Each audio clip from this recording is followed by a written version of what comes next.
Hey guys, Matt Allen here. Welcome back to TacticalBassin. Today what we are doing is another gear review. We are going to talk about a bunch of different products. This might be one of my favorite segments that we do now. I love doing the random gear review where it's not even a specific product. You guys already know that Tim and I are both tackle junkies. That's not bragging, it's a problem, man. But we enjoy tackle and we enjoy trying new stuff, fishing new baits, sharing the experience with you guys so that you can save money and figure out where you should invest and where you should not invest going forward. So I went ahead and tore up the boat, pulled out a handful of products that I've been playing with that I think are worth taking a look at. And I'm going to run you through them. It's cranks, spinnerbaits, some new hooks, just a variety of things. Let's start with this one right here. All right, Strike King. They make the Magnum, that big old giant crankbait. Big old huge square bill. Well, now it comes in a 4.0. Comes in a smaller size. It's still big. I mean, compare it to like a Spro Little John, right? It's a big crankbait, but it's a very, very manageable size. We smash them on this one, but I know a lot of guys are a little bit intimidated by that biggest Strike King, so they went ahead and filled that void with another size. All the same colors, same action. It's a killer bait, another size. I know a lot of you guys are gonna be fishing that bait. So just wanted to show it to you where you can really get a reference point. If I could just hold on to it, give you a reference point so you can really see what you're getting into with that 4.0. There's one. Next, you guys know we're fanatical about hooks. I spend too much money on hooks every year. I mean, I buy every stinking treble hook that hits the market. I buy most worm hooks that hit the market because it's that last line of defense. It's that one thing that you can do to set yourself apart from everyone else. Everybody else is losing lipless fish. You buy 70 different treble hooks. Well, lo and behold, one of them works really well, and now you're not losing lipless fish. Lucky for you, we're the knuckleheads that bought the 70 different kinds of treble hooks to save you a headache. So here are a couple more trebles that I am really excited about. These are Owners, STX. So if you're familiar with the Zoe wire, or even if you're not familiar with Zoe wire, it's a completely different wire that Owner started using a couple years ago. I picked it up in some of the worm hooks, fell in love with it. They put out a treble hook, fell in love with that. Well, this year they came out with both of these. So this is the STX 38. This is the STX 45. Essentially what that is a 1X and a 2X version. But compared to other 1X and 2X hooks, they're extremely thin. And I apologize, guys, if it gets windy. I can feel a breeze coming in, so hopefully the audio's all right. But here's this hook. It's extremely thin wire. I'll put it against my hand so you can get a little bit of reference. Extremely thin wire for a 2X hook. It's almost got an EWG style bend to it, but it's got this unique kink. Incredibly strong hooks, and they're slick. It has an interesting coating on it. They're very, very slick, but I've had phenomenal results with these. Been fishing them since last fall. Started playing with these with Striper, actually, is where we started, and then I liked them so much, especially in the 1X, that I started using it for bass, and it's a fantastic hook. So if you like that EWG style hook, that curved in point, but you don't want that hooked tip, like the original Owner 2X with that curved in point, personally speaking, I don't like that hook. I love this hook. Thinner wire, stronger point, stronger hook overall, totally worth checking out. They come in like a muted gray finish. It's not quite that saltwater finish. It's definitely gray though. It's not a dark hook. So you might want to paint them up or dye them yourself. If you guys do that, you can Sharpie them. Or if you're not worried about it, just fish them straight. I've been fishing them straight. It's been fine. But both of those are awesome. Let's talk about another hook. Man, these birds are loud too. You guys are probably getting terrible audio. Sorry about that. This is a Dirty Jigs guppy head. This little guy just came out. Little tiny swimbait head. Now obviously I throw my Matt Allen swimbait head, and that's my favorite head for a lot of applications.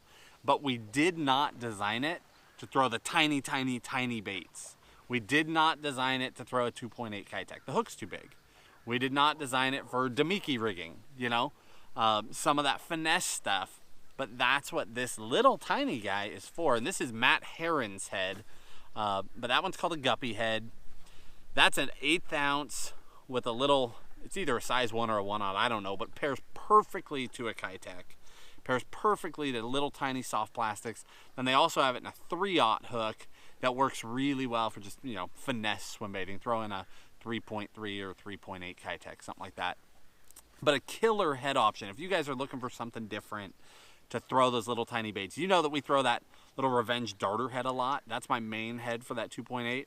And now I'm starting to play with this one too. I like this hook keeper, or I'm sorry, the bait keeper a lot on this head. My baits are lasting longer. So check it out. Next, again, we are going random. I literally just tore my boat up and pulled out some things I thought you guys could benefit from this spring. Spinnerbaits. You know we throw the River to Sea Bling spinnerbait a lot. Some new colors came out. These were the two that I really liked out of the new lineup that came out, but these are killer colors. That one is Golden Shiner. So double willow, gold skirt. I like that color because it's such a neutral color. If you need a gold blade, you've got your gold blade. If you want a true Golden Shiner, you throw something gold as a trailer, and I mean, it's gold. But you can also throw a white trailer on there, or just a, you know, general bait fish trailer. And the skirt itself is muted enough, or throw green pumpkin on there, you're imitating all sorts of different things, right? You can even carry that over and imitate a bluegill.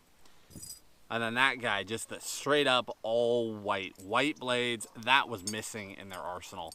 I throw a white on white spinnerbait a lot in muddy water. I throw it more than I throw a chartreuse or a white and chartreuse. I really like white on white on white. So I'm really glad to see that one. I'm sure you guys are glad to see that one too. Another great option. Last but not least is another totally random head or a hook. Frenzy Baits Whack-A-Sack. I got some of these last summer probably. I started fiddling with these. This is a head that you're either gonna connect with or you're not. But if you're a finesse guy, this is worth looking at. It's kind of hard to show you. So it's got a, you know, like a finesse wide gap style hook.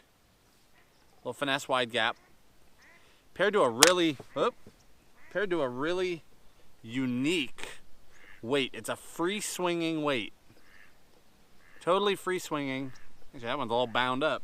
Let's grab a different one. But it's a free swinging weight that really gives the bait a unique action on the fall. So you don't tie it to the actual hook. You tie it to the weight. But again, you're finesse fishing. You're never going to pull this setup apart. You tie to the weight, so your hook itself is completely free swinging with your bait on it. I've been throwing like a wacky rig Senko on it, or a wacky rig straight tail worm. This is probably the only worm in my boat on this old shaky head. Not an ideal worm for this per se. This is a flirt worm, which is a killer worm if you're a shaky head or a drop shot fisherman.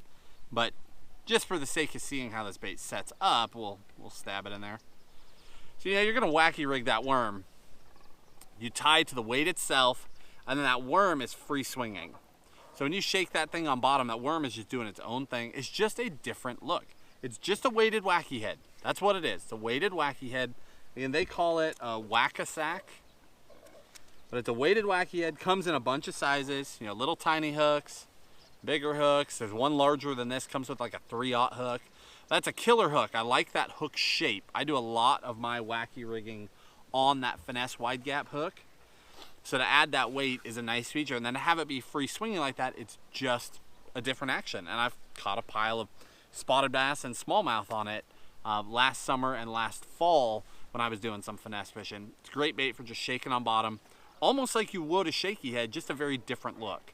So again, if that is your style of fishing, that is a hook worth checking out. There is some random gear for you guys. Spinnerbaits, crankbaits, treble hooks, swim bait head, wacky hook. Just some different gear that I think you guys will enjoy this spring. If you're getting that itch, you want to try some new baits, you got some new applications going into springtime, these are some things worth checking out. That STX hook, man, in a 1X and a 2X is a bad hook. You will be seeing us talk a lot more about that hook. Really stoked on that one. Hope you guys enjoyed the video. Hit that like button, subscribe to the channel. We'll talk to you soon.